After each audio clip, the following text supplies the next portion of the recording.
Hello everybody and welcome back to the channel. My name is Dr. Ghost and today we are back in the Tier 6 American heavy cruiser, or premium heavy cruiser, the Indianapolis. I've got a replay for you all on shards and it is a domination mode. And yeah, as you guys can see from the matchmaking, there are a bunch of cruisers in this game. Believe it or not, I mean, surprisingly, I know we're going to do pretty well. I mean, Indianapolis is a great cruiser to hunt down other cruisers. It's got those blistering 203mm American 8-inch guns. We already know that, right? We covered that plenty of times. But some of the stuff that's going to happen later, I hope you all stick around for, because it's going to be pretty funny. Okay, so we're going to play this side like we always do. We're not going to leave our side. We don't do that, right? If you spawn on the right side, play on the right side. If you spawn on the left side, well, play that side. If you spawn middle, well, it's a bit of a different story. Sometimes you need to hold middle. Sometimes you can just afford to go off to the right or the left.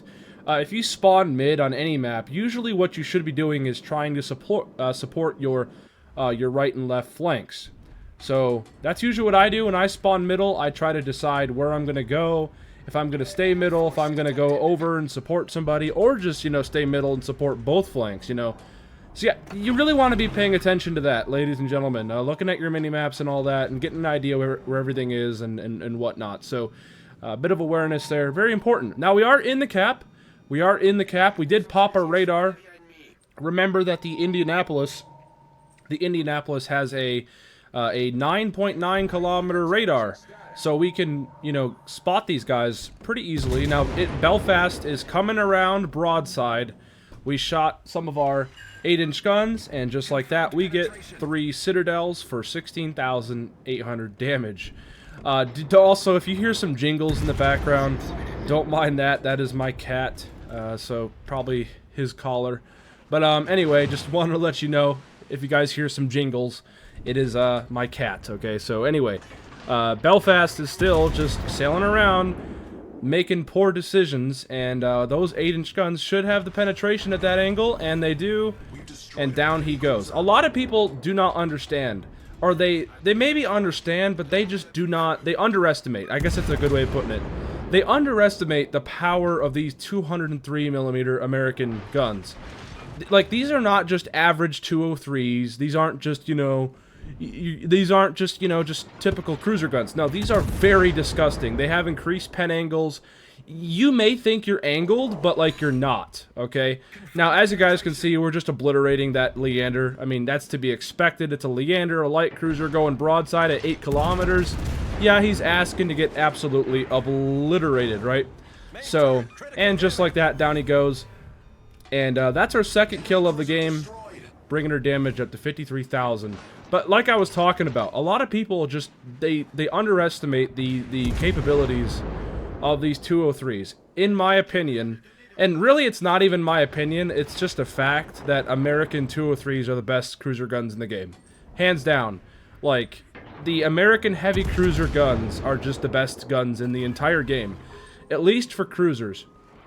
The stuff that they can do, it's just disgusting. Increased pen angles and super heavy armor piercing that just absolutely obliterates anything that goes broadside or even slightly over angles. It is nasty.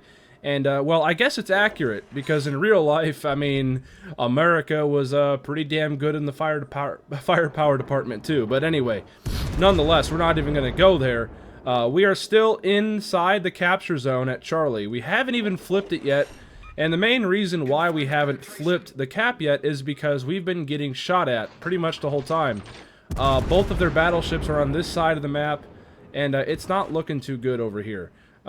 So, yeah, some mistakes are going to be made coming up shortly. Now, we're about to get the cap in 5 seconds.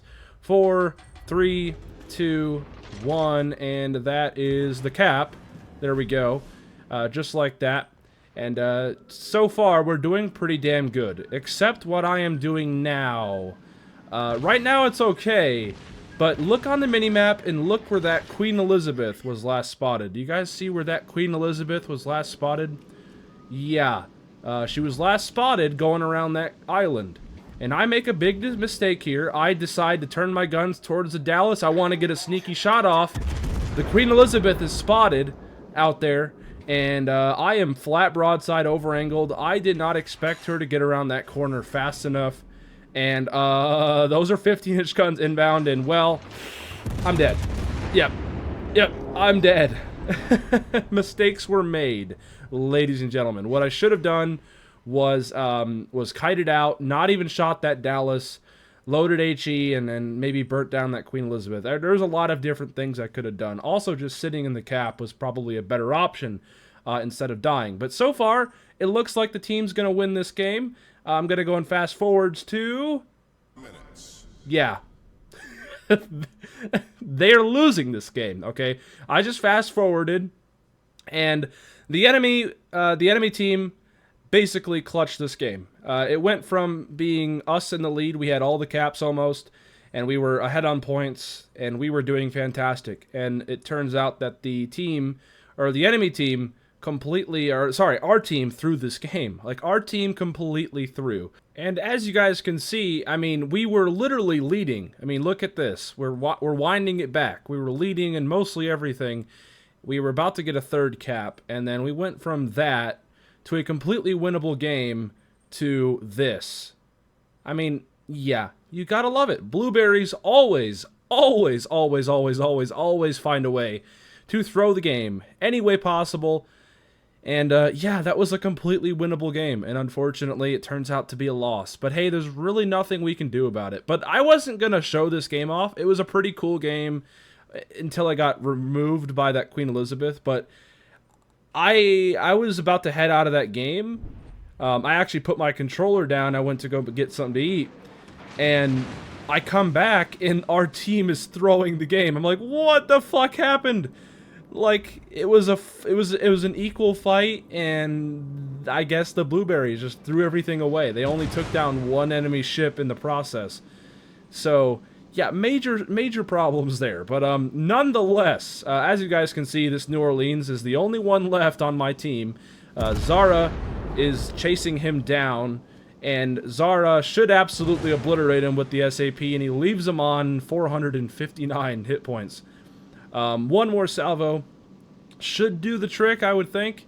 New Orleans, no camo out of his mind, and he is still just sailing kind of, you know, around, and he gets the RNG of gods, and somehow that Zara misses at 6 kilometers because RNG is a great thing. But don't worry, the Queen Elizabeth that killed me hits him with one shell, taking him down, and that is the end of the match and the end of the game. There we go. But anyway, 90,000 damage. We did our part. We got 2 kills. And yeah, 1,600 base XP on a loss. Pretty sad. But nonetheless, I hope you all did enjoy. Also, 500,000 credits almost on a loss too. Major oofs there. But anyways, yeah, I hope you all did enjoy today's video. If you guys did, hit the like button and hit the subscribe button, all that stuff. I will show you guys the commander build. I believe I did go into it. So we're running Norman Scott. We've got Nikolai Kuznetsov and Francesco Mambelli as inspirations. We've got Directed Impact, Beyond Range, Igniter, Punch Through, Fixated, and Fully Packed. He's a fully maxed out commander. And nonetheless, ladies and gentlemen, I'll catch you all on the next one. I'll see you tomorrow because it's Patch Notes Day tomorrow. And yeah, have a fantastic time on World of Warships Legends. I'm out. Peace out. Stay healthy, as always.